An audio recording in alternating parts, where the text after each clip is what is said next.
Welcome to the Next Level Facebook Ads Podcast with Phil Graham. We help you master Facebook ads and give you an unfair advantage over your competition. Are you ready? Let's go. What's up, podcast family? Welcome to the Next Level Facebook Ads Podcast, episode 433. Phil Graham here. Today, we're going to be talking about micro-targeting mastery, creating Facebook and Instagram ads that feel personal and relevant to your audience. These are the types of ads that can help you stand out, and they may just be the type of ad that could crush it for you. So I want you to imagine for a second an ad that is so specific, it feels like it's speaking directly to you, to your fears, to your goals, to your challenges, to your desires. But it's doing it, of course, in a non-creepy way. That is effective micro-targeting. And it's what smart advertisers are not only doing now in 2025, but will continue to be doing for years to come. So today, I'm going to talk about that. I'm going to talk about segmentation tactics, creative angles, and adding more personalization to your ads because I believe it can be a game changer for a lot of advertisers. So I'm really glad you guys are here. I wanted to mention something that I've seen way too often lately, and it's really sad, but I've seen and heard some horrible podcasts that are done with fake AI voices. Now, look, I love AI. I do a lot with AI. I love it. But when it comes to podcasts or videos, people want to connect with other humans, not to mention other humans that are skilled when they're learning from them, not a fake computer voice. And there's so much crap out there. I swear, I can tell within 2 seconds if I'm listening to a real person or a fake computer voice. And there's so much crap out there that has this now. It's really sad. It's sad for the people doing it because it doesn't work and it's a horrible strategy choice. But I want you guys to know you're never going to get that with me, ever.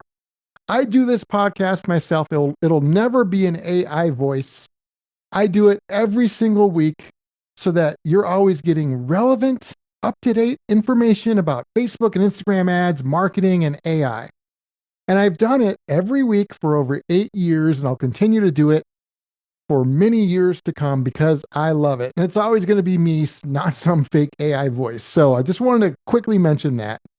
And before we jump into the content, if you guys are wanting some help with your ads, whether that's one-on-one coaching, which I think is the best way in the world to learn by far, or maybe you want somebody to do it for you, or maybe you're not sure and you just want to talk about some options. For any of that stuff, you can go to my website, philgrahamdigital.com, or DM me on Instagram at philgrahamdigital, and I would love to connect with you. We can set up a short Zoom call and go from there. So let's dive in and keep this episode short, sweet, full of value, and very actionable, and talk about micro-targeting mastery. So it is so important because a lot of times you'll see ads out there that are just generic crap. And what people crave is relevance. That's what most people want. They want to see things that are relevant to them, that are important to them. And that's really important. You know, Facebook is evolving. They've got their AI, Advantage Plus audiences and things like that. And sometimes it's good, but other times it's really bad too. I could show you a lot of data from our segmented audiences that are sometimes a lot better than Advantage Plus and vice versa. But they're doing a good job and getting better at using their AI to identify what is important to people based off of engagement and purchase behavior and things like that. So we really want to use that along with our own tactics for micro-targeting and really put them together to create a smart plan for advertising. Because if you're not micro-targeting as of right now, as of August 2025 and beyond, then I think you're making a huge mistake in many circumstances. There may be a few exceptions depending on the situation, but for most of you guys, you should absolutely be doing this. So hopefully you know the importance of micro-targeting. You don't want to just send a bunch of random ads out there that don't really connect with people. I want to give you guys an example. I want you to think of something right now that you really like in life, whether it's a hobby, food, sports, whatever it is, but something that really interests you. Let's say it's some kind of a hobby or thing you love to do. You love talking about it. You love reading about it. And I want you to think about that thing for a second. And then secondly, I want you to think of something that you really either don't like or you're completely indifferent to. And I want you to imagine those two things. For me, I'm going to give you an example. I love football. I love boxing, stuff like that. Okay. One thing that I'm either indifferent to or don't like, I would say, is like ballet. No offense to anybody that likes the ballet. I'm sure it's great. It's just not my thing. All right. So those are, let's say football is what I love and ballet, no thanks. If I were to see content and let's say an ad about football, that is way more likely to get my attention than an ad that talks about ballet. You could be a dentist advertising and talking about the local football team, and you might get my attention. But if you're talking about ballet, like it's going to completely miss the mark.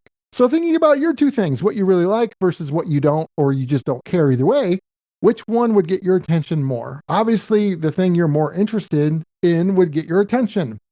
So what you need to be doing as an advertiser is you need to be finding out in regards to your ideal customer or client, what is important to them as it relates to your product or service. A great example I always like to use is if you were a gym or a personal trainer, what could be important to your clients would be losing weight, building muscle, reducing injuries, getting more energy. Those are all different things, and there's more than that. So, for example, if you said fashion, if your thing was fashion, you loved fashion, if I knew that and I sent you an ad about fashion, I would have a much better chance of getting your attention than sending you an ad about car racing if you didn't like car racing. And so when it comes to ads, we can do this using ad copy and video and creative segmentation. Because what we can do is we can put out different types of content in our ads, and then we can see the types of people that are engaging with each one and then retarget them. And that becomes a powerful combination. So let's talk about some smart segmentation strategies. There's a lot of different ways to go. You can segment by audience. You can also segment by ad copy. You can segment by both of those together. And then you can also segment by other things, by like product or service. So for example, if you have multiple things that you sell, for example, for me, I do done for you ads. We run ads for clients, but we have another service where it's one-on-one consulting with me personally. Those are two very different things. So if somebody is interested in the consulting and I keep talking to them about doing their ads for them, that's not going to work very well. So if I segment them based off of what they're most interested in, guess what? Then I can talk to them about that same very thing. And then my chances of success go way higher. So without talking to your ideal clients, how can you find this out? Well, through your ads, through your content that you do, people are going to tell you what's important to them based off of what they engage with as it relates to your ads. Which ads do they click on? Which videos do they watch? What pages on your website do they go to and engage with? That's really important. So at the beginning of a campaign, one thing that we'll typically do is we'll certainly have some broad ads. We'll probably have an Advantage Plus and maybe another broad ad just based off of location or something like that. But in addition to that, based off of my knowledge and skill and stuff like that, I will come up with what I would call a segmented audience to test. And I'll just kind of give you an example. I've done this for certain clients. This is not always the segment to use, but it's one I've used in a certain situation. I created an ad, and the segment was women between the ages of 25 and 55, and they had to have liked shopping at Whole Foods grocery store, and they also had to like Peloton, which is like the exercise bike fitness company. It wasn't either or. They had to be all of those things. And that was a specific segmented audience. And what I did was I created an ad that spoke directly to that kind of person. And so that's kind of like talking to somebody about what they're interested in. So at the top of the funnel, before people engage with anything, you have to put some stuff out there to see what works and what doesn't. And then the other thing you want to do is you want to create some different types of ad angles and creative. Going back to the gym example, if you are a gym, you wouldn't just have one ad for everything. You would have that, but not by itself. You would also have an ad just about weight loss. You would have a different ad just about building muscle, another one about creating more energy and getting rid of fatigue. Because when people engage with these specific ad angles, and you'll know that, you'll be able to retarget them based off of who watches what video, then you can retarget based off of their behavior. And then guess what? In your retargeting, you're going to be talking about whatever specific angle they engage with at the beginning. And that becomes way more powerful and, in my opinion, way more effective in a lot of situations. So you want to make sure that you're not just running broad crap and just general ads. You also want to be running segmented audiences, segmented ad copy, and then retargeting based off of who engages with what. And of course, you can set up your retargeting audiences very specifically. You can do it by specific videos that people watched or a series of them. You can retarget by pages that they visited on your website. And again, product, service, etc. There's so many great options. And really the end result here is you want to make creative that really speaks directly to the challenges that your ideal customers or clients are having and or the desires that they want. And you want them to feel like, oh my gosh, this is totally for me. This sounds like me. This is going to be great for me. If you try and create copy for everyone, it's probably going to miss the mark and it's probably going to be for no one. So what you want to think about is you're looking for the right person. You want to give them the right message and you want to give it at the right moment and then get back in front of them through retargeting.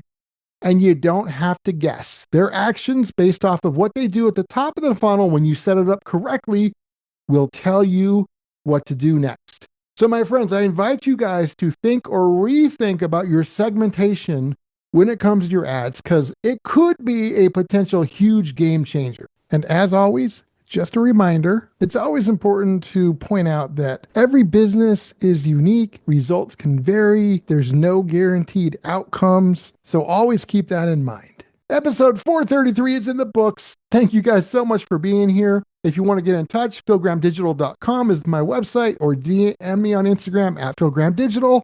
And I will talk to you on next week's episode. Have a great week. Peace out. Thanks for listening to the Next Level Facebook Ads Podcast. Please remember to subscribe and share this with all your friends. For show notes, more tips, and to learn more about Phil, please visit philgrahamdigital.com/podcast.